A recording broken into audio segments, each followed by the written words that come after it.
Starting और गुरु चेला system की अगर बात करें तो वाक़ई बहुत लाइक मेरा जो आना था वो तो इस तरह से था कि मेरी फैमिली के अंदर बहुत सख्ती थी और इफ़ आई टॉक सख्ती अबाउट है, सख्ती एज़ इन वही if I talk about my self कि मेरे साथ जो सी चीज़ थी क्योंकि एक ट्रांसजेंडर वाली चीज़ थी and my parents knows that, my family knows that.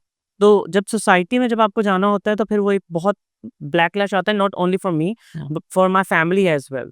क्योंकि उनके साथ और बहुत सारी चीज़ें जुड़ी हुई हैं और लोग हमारी सोसाइटी में जिस तरह से एक्सेप्टेंस ही नहीं होती तो वो फिर और कुछ नहीं मिलता तो आपको वो अलग से आपको टारगेट करने लग जाते हैं, अच्छा आपके तो भाई ऐसा है, आपकी तो बहन ऐसी है, वो तो इस तरह से है। तो वो बहुत एक मुश्किल चीज़ होती है और जब आप कम्युनिटी के अंदर जाते हैं तो फिर आपको एक ही सपोर्ट सिस्टम मिल रहा है। बट बेसिकली एजुकेशन का क्या प्रोसेस होता है? तालीम का क्या प्रोसेस? तालीम का कोई भी ऐसा नहीं होता लाइक जब बच्चे स्कूल में जाते हैं तो उधर बुली हो रहे होते हैं, टीचर्स उनको हरास कर रहे होते हैं।